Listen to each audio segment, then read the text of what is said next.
the ultimate scene, I've got like four large guys holding my harness through a wall as I'm levitating and damning a demon to death. And the fear really is like, are my ribs going to break right now? Hollywood's so glamorous. Where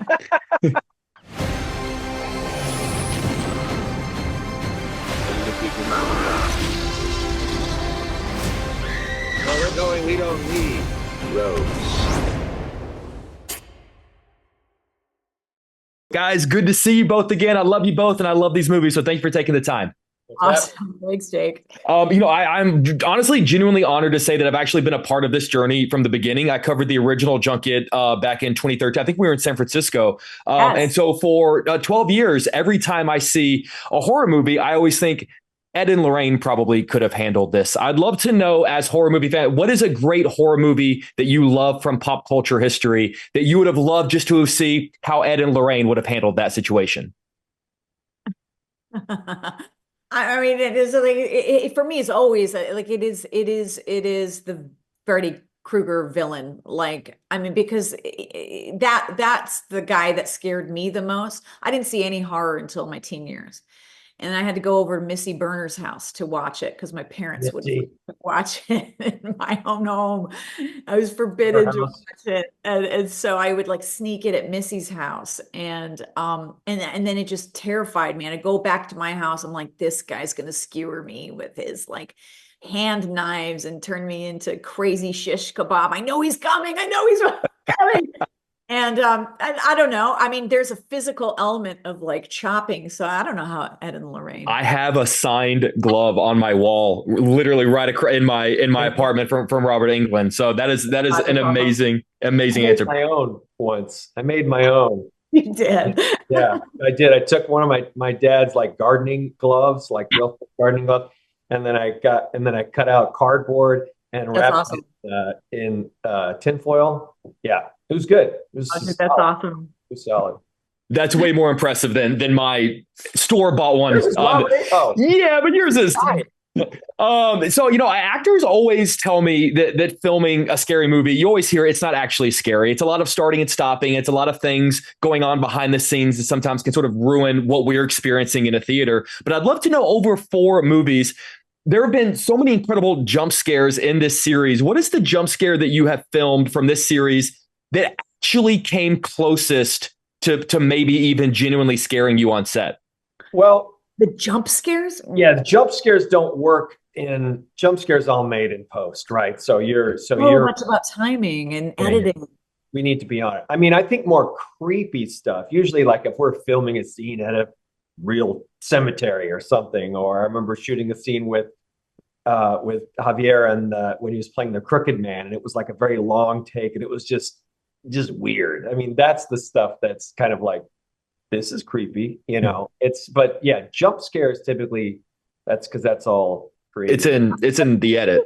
Like the fear mostly comes from like real life trauma that's going to occur to me. Like the second one, the ultimate scene, I've got like four large guys holding my harness through a wall as I'm levitating and damning a demon to death. And the fear really is like, are my ribs going to break right now? They need another take. Oh shoot. Like I can't breathe. My ribs are about to like collapse. Yeah. So I mean, it's mostly the like the real fear sets in then. Yeah. And then you kind of just feel it into your performance, and the performance becomes better. And Hollywood's so glamorous. The sacrifices you guys make for us. There is a great story that Anthony Hopkins tells right after Silence of the Lambs came out. He said that he could tell that people were treating him and speaking to him as if he were Hannibal Lecter. He said there was a woman that like would not sit next to him on a plane. I'd love to know, when you guys meet fans on the streets, has there ever been a moment where you can tell, oh, they're talking to me as if I'm Ed. They're talking to me as if I'm Lorraine.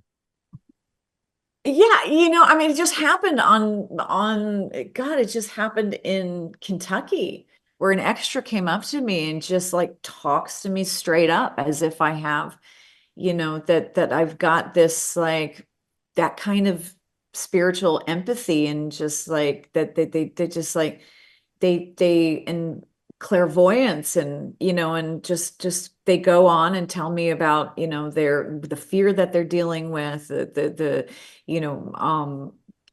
the emotional toll it's taken on them. Yeah, I mean, I can see. You can see I'm in an entirely different costume. I'm in a chubby suit with like short hair wig. I look nothing like Lorraine Warren. I'm not wearing a tartan skirt. I don't have a weird updo. I'm an entirely different like physicality, and yet they're just like locked in eyes, like that's asking for advice, asking for healing. And I play the part. Like, I mean, I'm like, I believe I am the role now. So it means you did something right. Patrick, do you ever get that? Well, yeah, I think because most people know me from this now anyway, and there's a, because I'm not clairvoyant in the films, I don't get those kind of like deep looks. I usually get a lot of, sort of almost reverence to like, oh shit, don't mess with this guy, which I gotta say is pretty good. I mean, I did have a lady here a couple of weeks ago, right up the road. I was getting a cup of coffee, and she goes, "You look like a younger Ed Warren." And I was like, "Thank you." She had no idea who I know, Patrick, that's happened to us a lot, like especially in some of the I was like, do I look either that old on camera or is that a compliment of how I'm moisturized? We got a couple of those last press junket. They'll sit down, they'll be like, "Wow, you guys look younger in person." Right. Thanks. You need to talk to me. I never know how to take that whenever someone comes up on the street and they're like, "Oh, like you're taller, or you're shorter, or you're better looking in person." I'm like, what the hell does that mean? Yeah, I agree. Yeah. Guys, they're pulling me out of here. I just want to end by saying thank you for this. This is a series that has meant a lot to me. Horror is my favorite genre, so the fact that I could have been there, the fact that I got to meet Lorraine on the first junket was everything. So just thank you guys for everything that you have given us over the years, and thank you for letting me be a small part of it. I really do appreciate you guys. Awesome, Jake. We appreciate you. Thank you. Good to see you guys. You too.